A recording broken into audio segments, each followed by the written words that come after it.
Assalamualaikum warahmatullahi wabarakatuh. Kami dari kelompok 6 ingin memaparkan materi yang telah kami uh, kerjakan dalam bentuk PPT dengan judul Aliran-Aliran Filsafat Pendidikan Timur. Perkenalkan, nama saya Alifsyah Permana Putra Wahono. Saya Aslam. Saya Aslam. Saya Afrili Devi Panyas. Saya Aslam. Tujuan dari pembahasan kali ini tentunya untuk mengetahui dan memahami tentang yang pertama aliran filsafat pendidikan Konfusianisme, yang kedua mengetahui dan memahami tentang aliran pendidikan filsafat Buddhisme, yang ketiga mengetahui dan memahami tentang aliran filsafat pendidikan Islam. Untuk materi pertama itu adalah aliran filsafat pendidikan Konfusianisme. Jadi Konfusianisme itu adalah aliran ajaran Konfusius atau dalam bahasa Cina itu disebut Kongzi. Nah, Konfusianisme itu lahir pada musim semi dan gugur tahun 770 sampai 476 sebelum Masehi sebagai tanggapan terhadap ketidakstabilan politik dan sosial di Tiongkok. Ajaran ini kemudian dikumpulkan dalam karya Anek Konfusius yang menjadi sumber utama pemikiran moral Tiongkok. Penerapan nilai-nilai Konfusianisme dalam hidup bernegara merupakan peran moral sebagai fondasi utama pemerintahan. Konfusianisme juga menjadi ideologi resmi negara selama dinasti Han tahun 2600 sebelum Masehi sampai 2200 sebelum Masehi.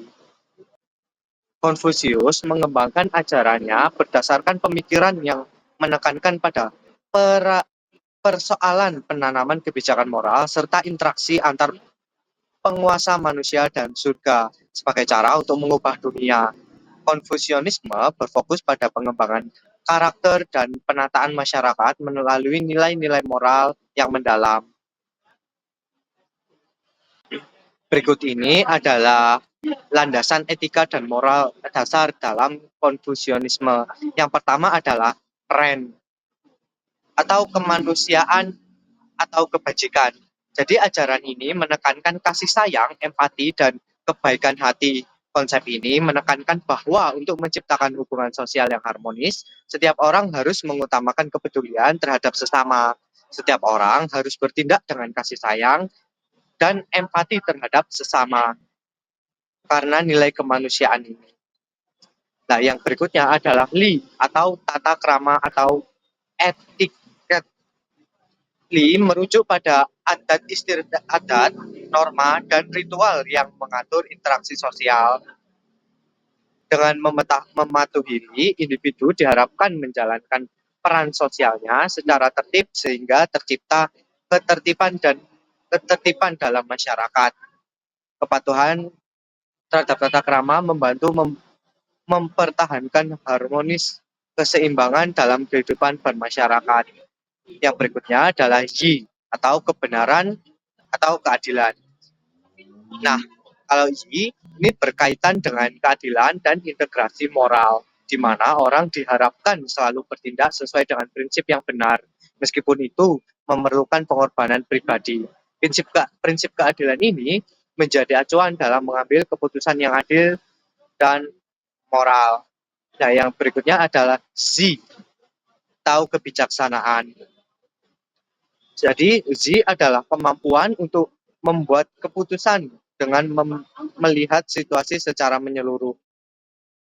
Kebijaksanaan adalah kunci untuk mengatasi tantangan hidup dengan pemahaman yang mendalam.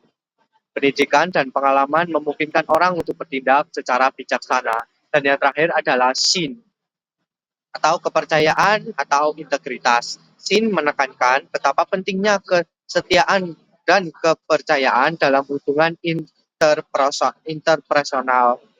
Kepercayaan yang terjaga memerlukan fondasi hubungan sosial dan menciptakan stabilitas dalam masyarakat.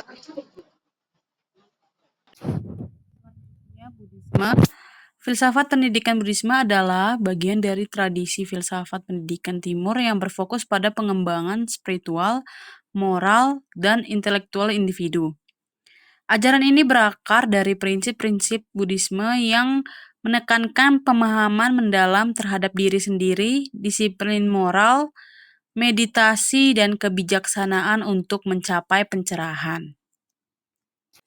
Selanjutnya ada inti ajaran Buddhisme dalam pendidikan. Yang pertama ada 4 kebenaran mulia. 4 kebenaran mulia terdapat yang pertama dukkha atau penderitaan, yang artinya kehidupan pada dasarnya adalah penderitaan.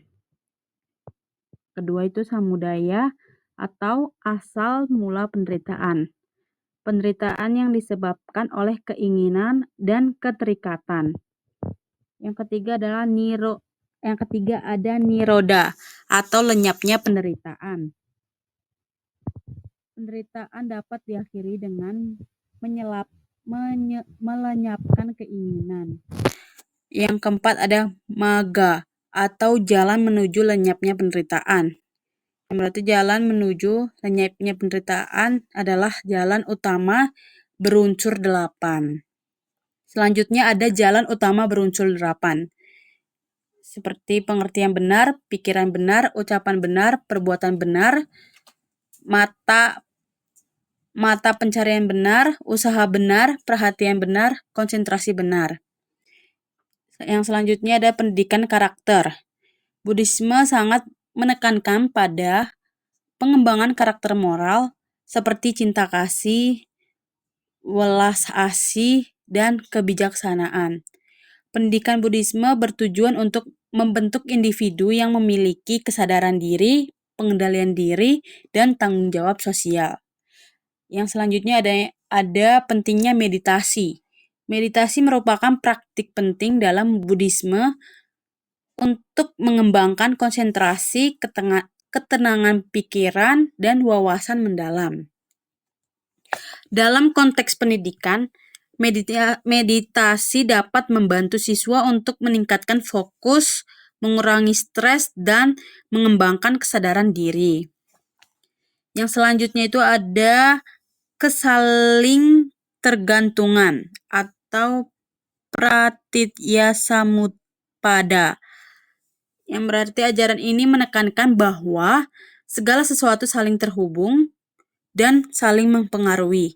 Dalam pendidikan, hal ini mendorong pemahaman tentang hubungan antara individu, masyarakat, dan lingkungan. Selanjutnya ada implikasi dalam pendidikan.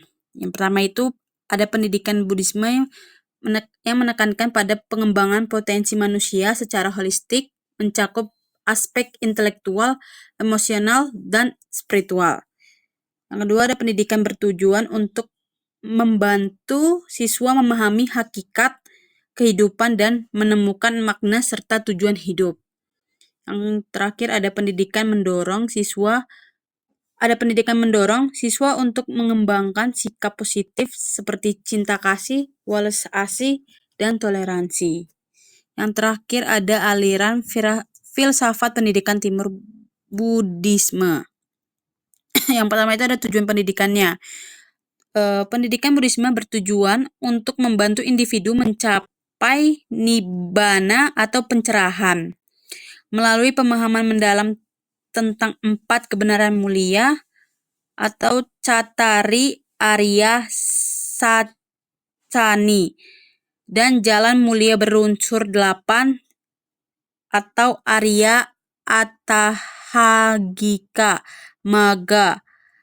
Tujuan ini mencakup pembebasan dari penderitaan dan siklus kelahiran kembali atau samsara. Yang kedua itu ada metode pendidikan. Proses pendidikan melibatkan 3 dimensi utama, yaitu pemahaman teori atau pariyatti, praktik langsung atau patipati, dan pencapaian pencerahan atau pativeda. Metode ini dilakukan melalui ceramah, dialog, dan latihan disiplin moral seperti 5 sila.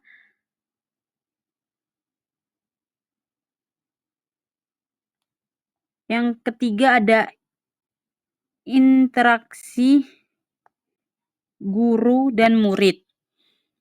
Pendidikan Buddhis menekankan hubungan interaksi antara guru dan murid. Guru memiliki kewajiban untuk melatih murid secara mendalam dan memberikan ilmu pengetahuan yang relevan. Murid diwajibkan untuk menghormati guru, melayani dengan tekad baik, dan memperhatikan ajaran yang diberikan.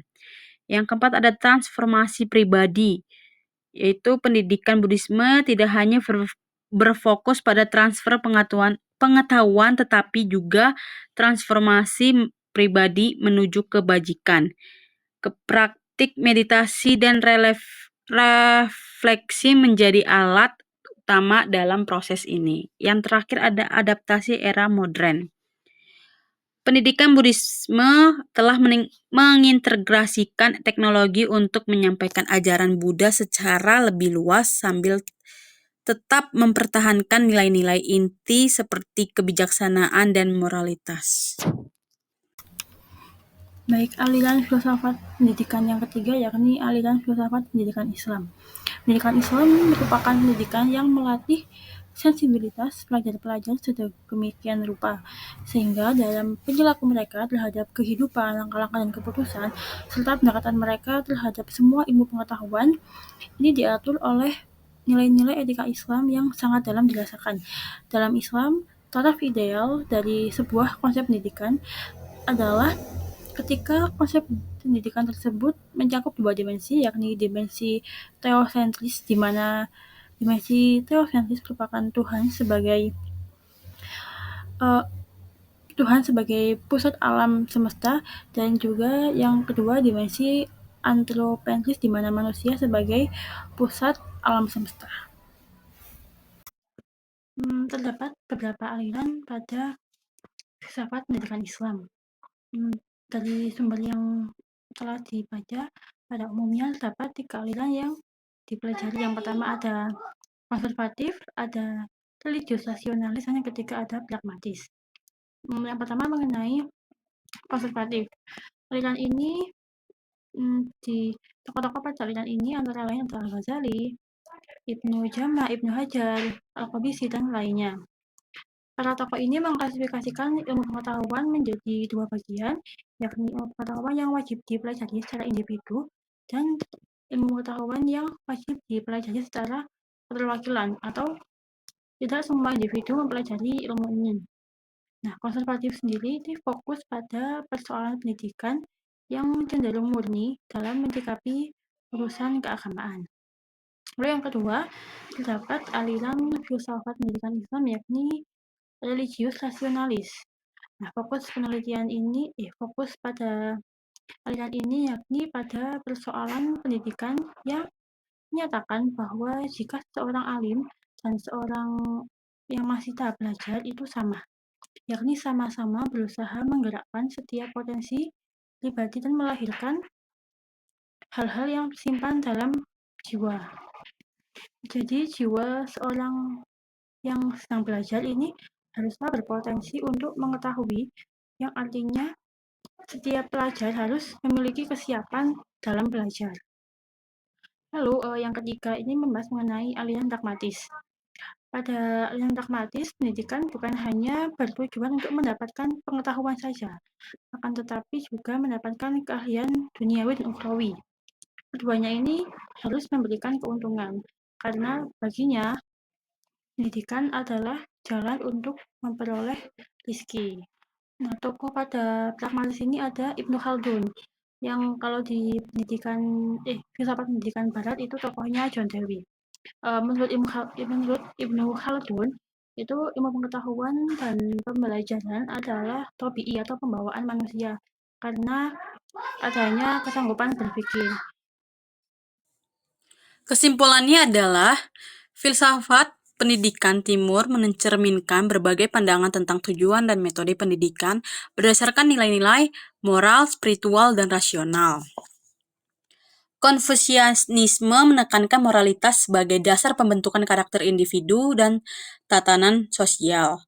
Konsep utama seperti Ren atau kemanusiaan, Li atau tata krama, Yi atau keadilan, Zi atau kebijaksanaan, dan Xing atau kepercayaan menjadi panduan dalam kehidupan sosial dan politik. Buddhisme berfokus pada pengembangan spiritual melalui pemahaman 4 kebenaran mulia dan jalan utama berunsur 8. Pendidikan dalam Buddhisme bertujuan untuk mencapai pencerahan, membentuk karakter moral, dan meningkatkan kesadaran diri melalui meditasi dan refleksi. Islam dalam filsafat pendidikannya mengacu pada ajaran Al-Quran dan hadis yang membentuk pendekatan teosentris dan antroposentris. Terdapat 3 aliran utama. Yang pertama itu konservatis, yang berfokus pada ilmu-ilmu yang dianggap wajib dan bermanfaat dalam kehidupan. Yang kedua itu religius rasional, yang menggabungkan rasionalitas dengan nilai-nilai Islam untuk mengembangkan potensi manusia. Dan yang ketiga, pragmatis yang menekankan keseimbangan antara ilmu, pengetahuan, dan keterampilan duniawi, serta ukhrawi. Sekian dari saya, terima kasih.